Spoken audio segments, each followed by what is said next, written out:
The first time Walter Brooks tried to introduce me to his daughter, I was using my shoulder to hold up 6 feet of cedar fence, bleeding through a torn glove, and wondering whether a 70-pound concrete footing could legally count as attempted murder.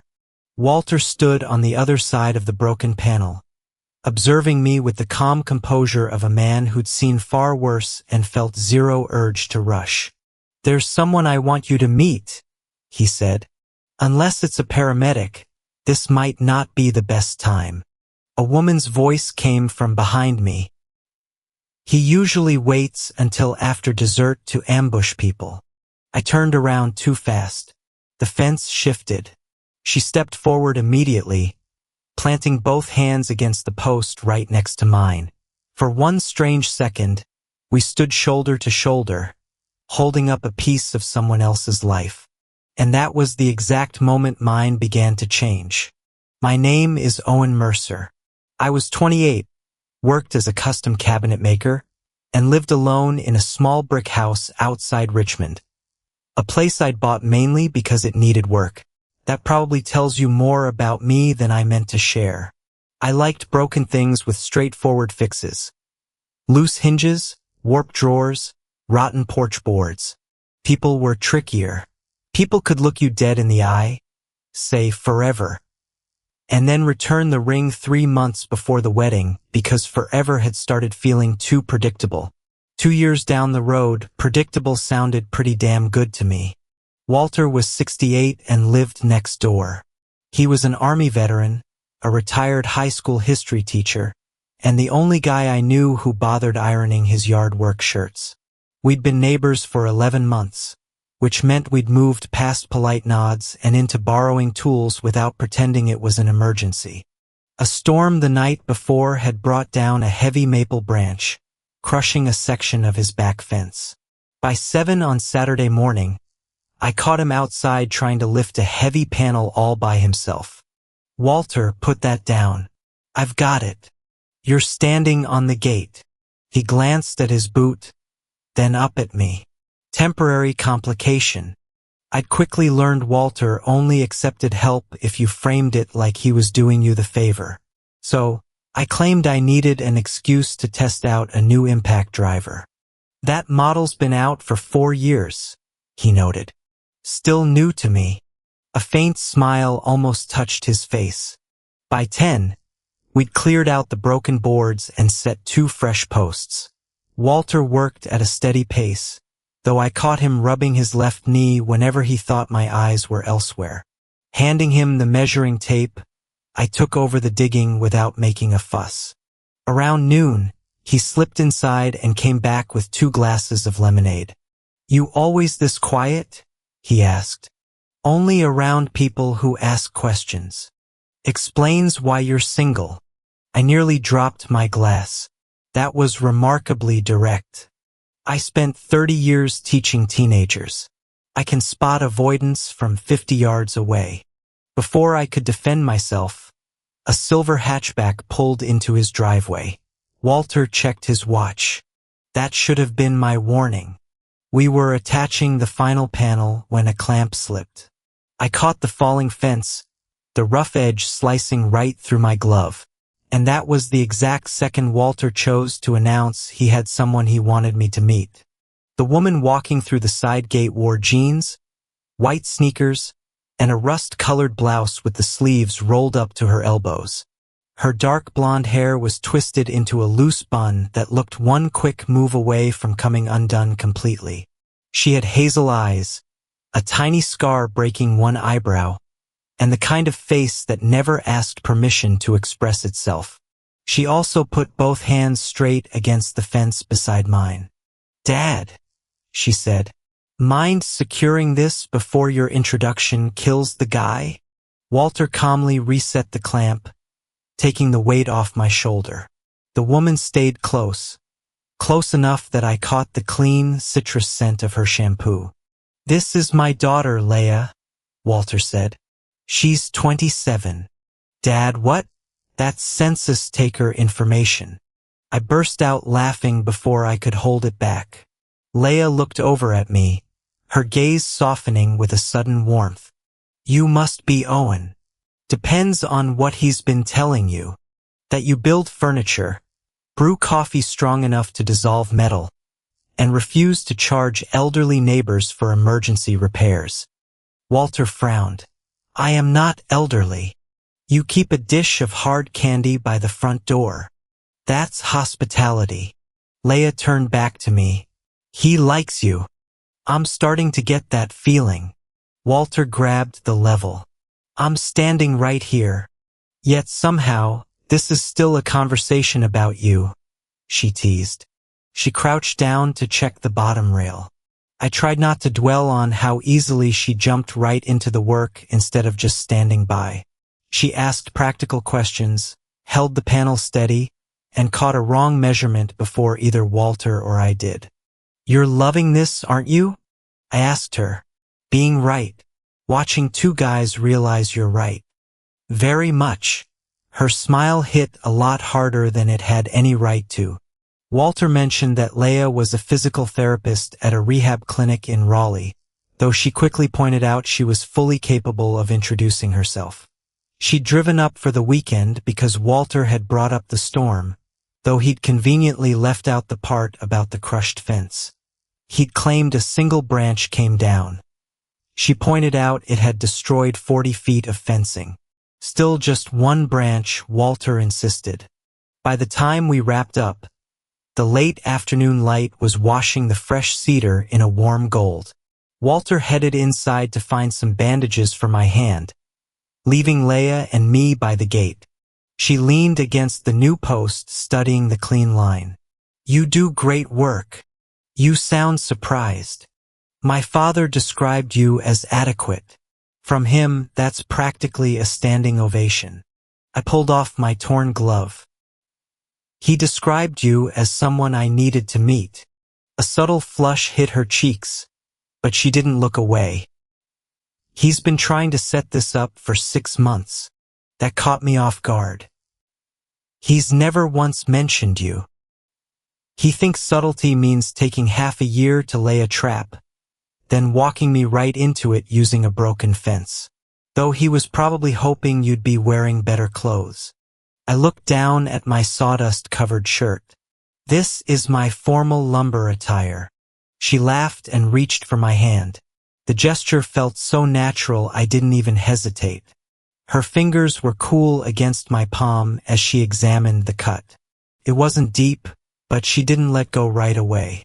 Her thumb rested just below my knuckles, and when she looked up, the light banter quieted into something gentler. You always show up when he needs a hand? She asked quietly. Most of the time, he pretends he doesn't need one. I know, she murmured, her tone dropping.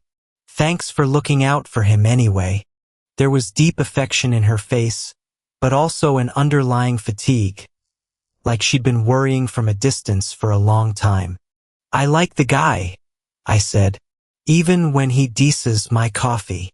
He deces mine too. That's basically family status. Walter shouted from the kitchen, asking where the hell he'd left the first aid kit. Laya kept her eyes on mine. Would you come to dinner tonight? She asked. Dad's making chili, which means I'll do most of the actual cooking while he barks orders. Is this part of the ambush? Probably. Her thumb brushed once across my palm before her hand slipped away. But I'm asking for myself. That made my answer effortless. Then yes. Walter appeared at the back door, holding the kid up like a trophy. Great. 6:30. Laya closed her eyes. Were you listening? It's my yard. He retreated inside, looking entirely too pleased with himself.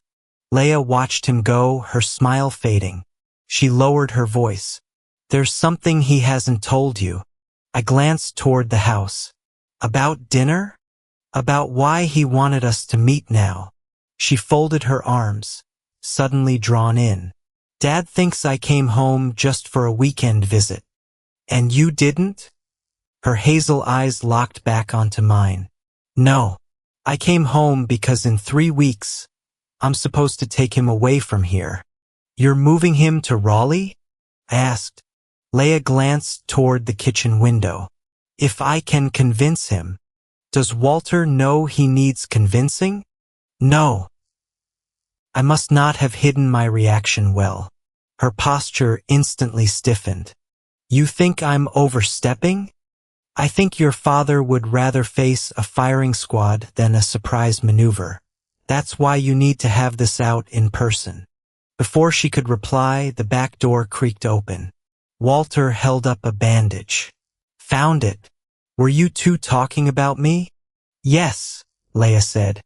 No, I said at the exact same time. His eyes narrowed. You'll need better coordination if this is going to work. Laya took the bandage from him and pressed it into my palm. 6:30 Owen. Then she followed her father inside. I spent the next few hours trying to convince myself that dinner was just dinner. At 6:15, I changed my shirt for the third time. Walter answered his door in a crisp blue button-down and a look of pure satisfaction. Look at that, you own an iron. I'm going home. Too late. She saw you through the window. From the kitchen, Laya called out. He's lying, but come in anyway. She'd changed too. Her hair was down now, cascading past her shoulders, and she wore a soft green sweater that brought out the color in her eyes. Suddenly, I felt painfully aware of the wine bottle I was holding like a peace offering. Laya glanced at it. You clean up adequately. Walter threw me a knowing look. I pointed a finger at him. This is entirely your fault. Most good things are. Dinner started smoothly enough. Walter's chili could have stripped paint off a wall, but Laya had baked cornbread with honey. Every time our hands brushed while reaching for the basket, she smiled like neither of us believed it was an accident. She asked about my work, and I told her about a walnut dining table I was crafting for a couple celebrating 40 years together. What makes a table worth waiting 40 years for? She asked softly. The people sitting around it. Walter looked at Laya. Laya looked at me. I focused intensely on my chili. Then Walter broke the silence. How's the clinic? Laya set her spoon down. Busy. We expanded the neurological rehab program. You still working Saturdays? Sometimes. Too much. She gave him a small, tight smile. Interesting comment coming from the man rebuilding fences on one good knee. The air in the room shifted instantly. Walter leaned back. My knee is fine. You had trouble standing up after church last month. I was in a low pew, and you fell in the garage. My attention snapped to Walter. He shot me a sharp, warning glare. I slipped twice, Laya said, her voice steady. He went still. Who told you? Mrs. Alvarez saw the second one. She monitors the street like a war zone. She was worried, and so am I. Walter folded his napkin with meticulous, unnecessary care. Laya took a breath. I want you to come stay with me in Raleigh for a few months. There's a rehab center near my place. You can strengthen the knee, see a specialist, and we can figure out what comes next. We. Yes, we. I'm not a group project. Nobody said you were. You planned this whole thing without talking to me. I researched options. That's not the same thing. Feels identical from my side of the table. I wanted to melt straight through the floorboards, but Laya turned to me. You've seen him favoring that knee, haven't you? Walter's gaze locked onto me next. There are zero right answers when two people you care about ask you to pick a side. I've seen it, I admitted carefully, but I've also seen him work around it. That's not an answer, Laya said. It's the honest one. Walter gave a single nod. Laya pushed her chair back from the table.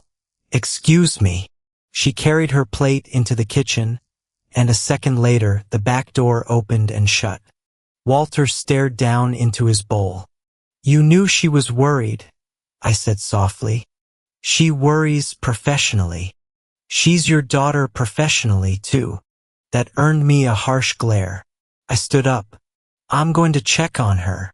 I assumed you would. Laya was sitting on the back steps, arms pulled tight around her knees. The new fence stood pale and fresh under the moonlight. I sat down beside her, keeping a respectful distance. You're mad at me, I said. I'm deciding. Take your time. She looked over. You could have backed me up. I could have agreed with you. That isn't always backing you up.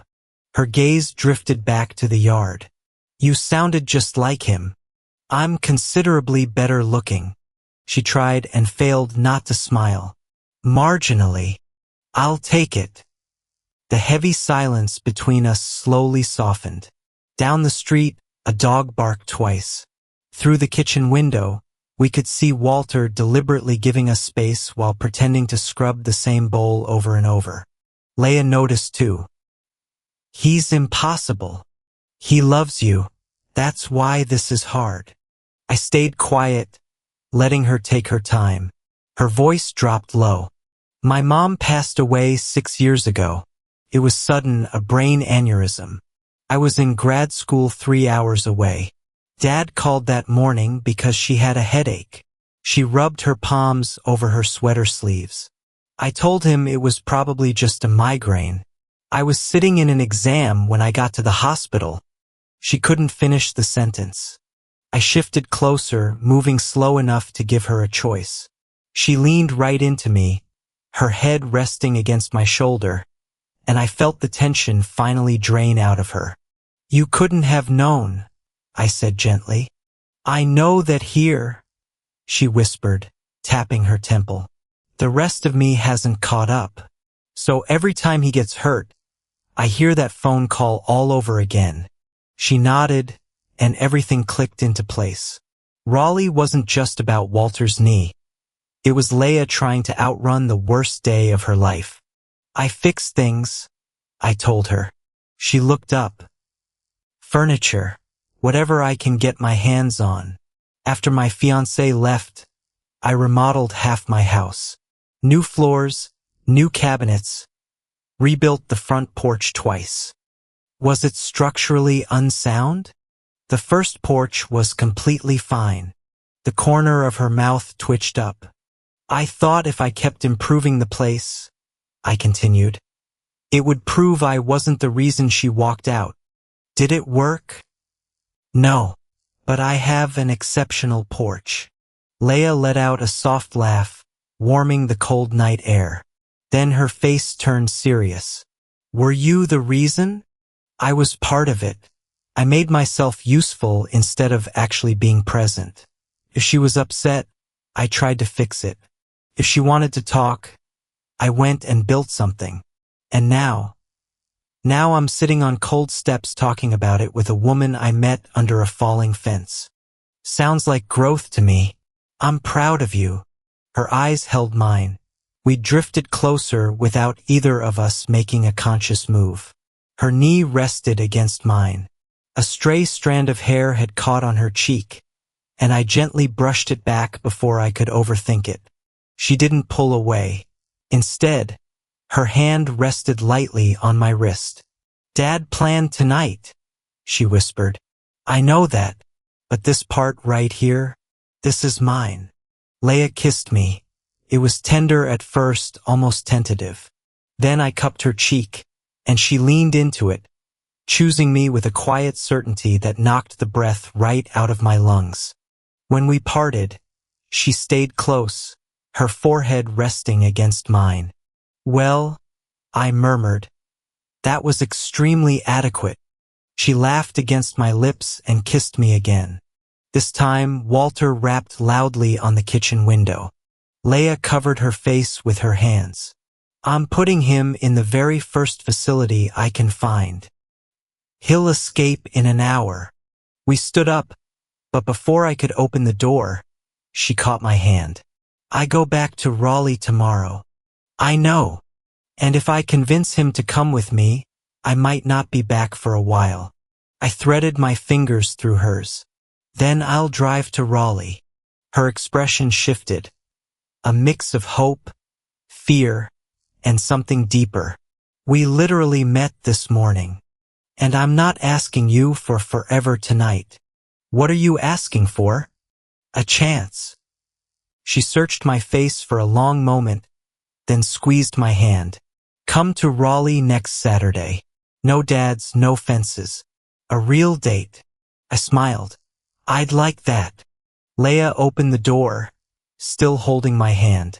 Walter stood on the other side, looking down at our fingers, then up at our faces. Good, he said, because there's one more thing both of you need to know. Laya's smile instantly vanished. Walter's didn't. I'm not moving to Raleigh, he announced. I'm putting this house up for sale, and I've already decided where I'm going. Laya dropped my hand. You're selling the house? Walter's confidence wavered, but only for a fraction of a second.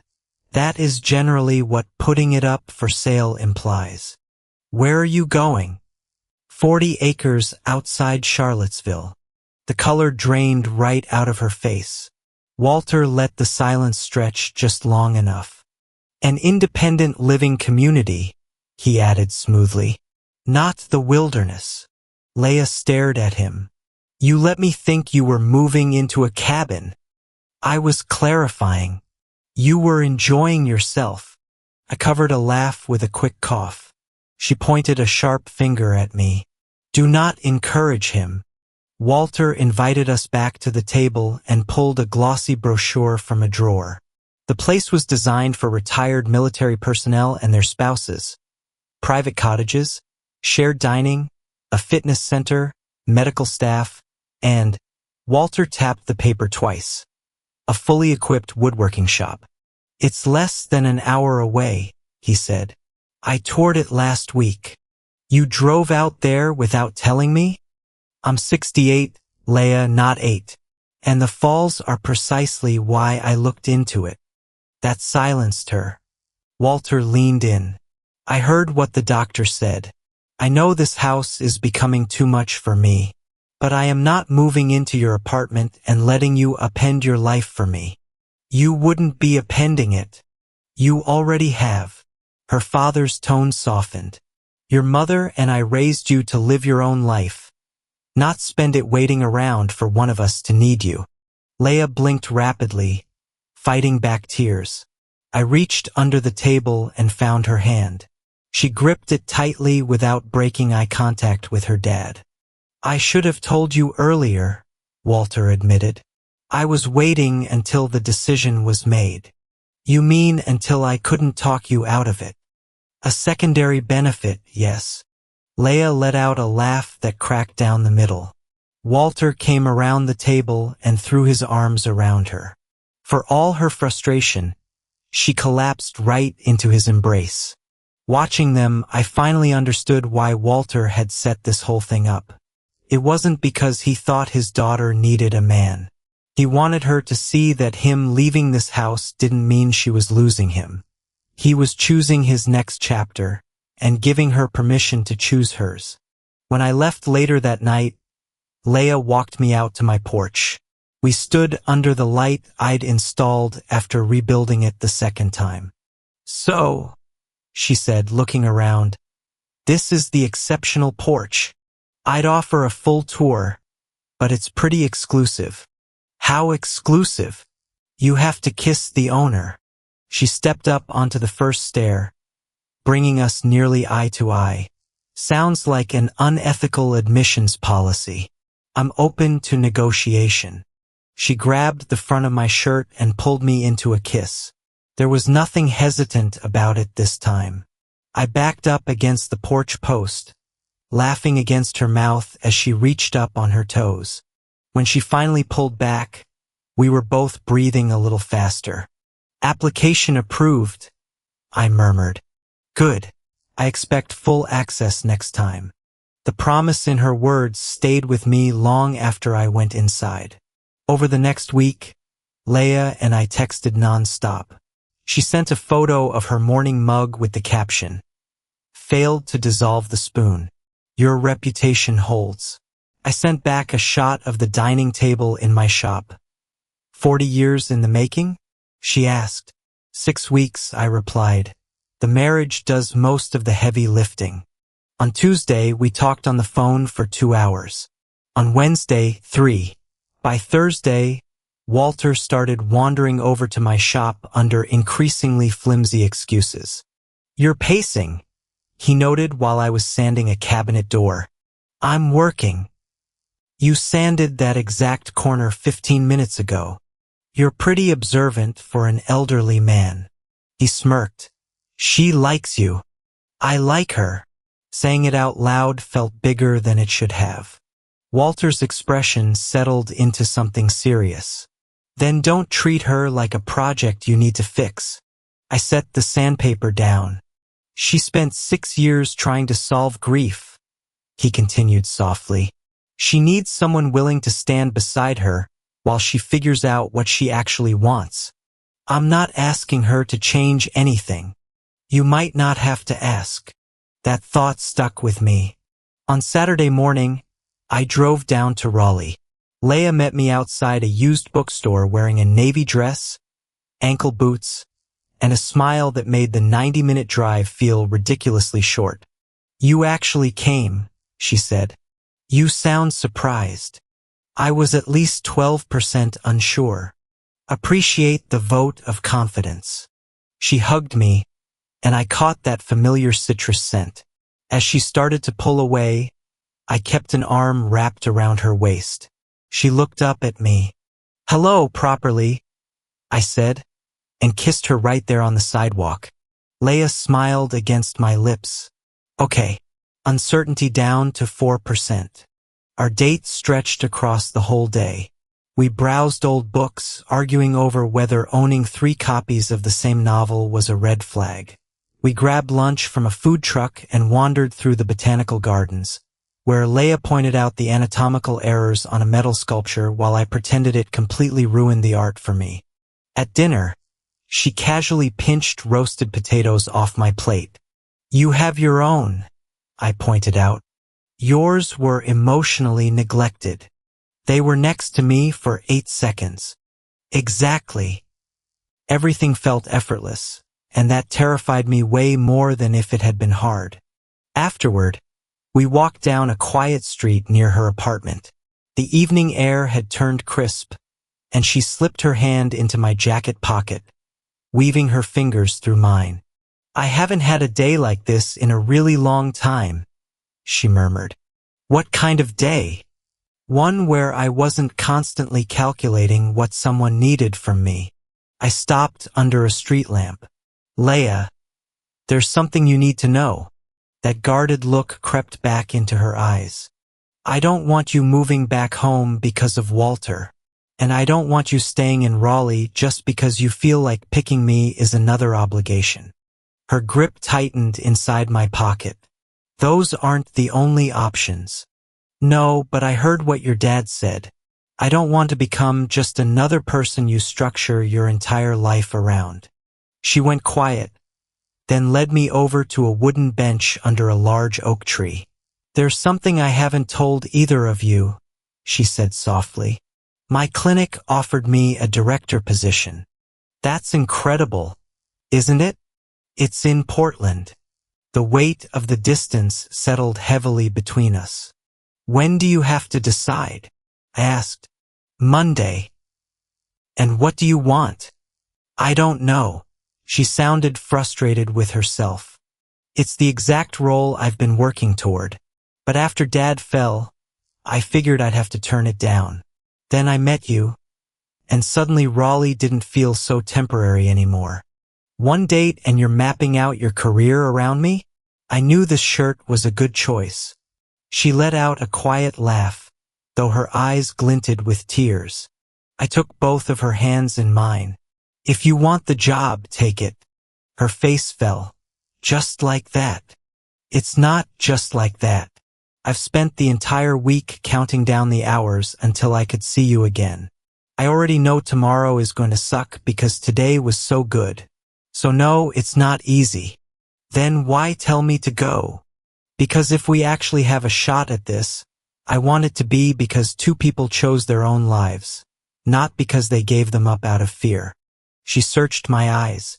My ex claimed my work made me emotionally unavailable, I admitted. She wasn't totally wrong, but she also wanted me to sell my shop and follow her career wherever it took us. I almost did it because I thought sacrifice was the ultimate proof of love. Now I think real love should make both of your lives bigger. Her expression softened. You keep saying if we have a shot, she whispered. We do. How do you know? I pulled her closer until our knees were touching. Because I don't want to fix you, Laya. I just want to know you. Laya kissed me under the oak tree. A slow, deep kiss. Her fingers drifted up into my hair, and every overthought in my head melted away in the warmth of her mouth. When we finally pulled apart, she kept her forehead rested against mine. I'm still going to consider Portland, she whispered. I know, and I'm not asking for any promises tonight. I'm not asking for one either. She stood up and held out her hand. We walked the last block to her building in a comfortable, quiet rhythm. At the front door, I expected a goodnight kiss, but she unlocked the main entrance, then turned back to me. The day doesn't have to end here, she said. My heart did a quick flip. You sure? Laya stepped close, slipping her hands inside my jacket and looking right into my eyes. This part is mine too, Owen. Then she pulled me inside. Laya's apartment was small, warm, and distinctly hers. Stacks of books lined the space beneath the windows. A mug stuffed with pens sat on the coffee table, and anatomical charts shared wall space with framed photos, including one of Laya sandwiched between her parents, all three laughing hysterically on a windy beach. She caught me looking at it. That was 6 months before Mom died. You look just like her. Dad says I argue like her too. He means it as a compliment. I know. The light-hearted vibe faded for a second, a flicker of hesitation crossing her face. I gently touched her cheek. We can slow down. I've been slowing down for 6 years. Then she kissed me. We didn't rush after that. Later, with the room dark and her head resting over my heart, she traced the faint scar on my palm from the fence. This happened the day we met, she murmured. A brutal injury. Might never fully recover. Required a whole single bandage. Such courage. She smiled, but her fingers stayed wrapped tightly in mine. What happens on Monday? She asked softly. You make your decision about Portland. I meant about us.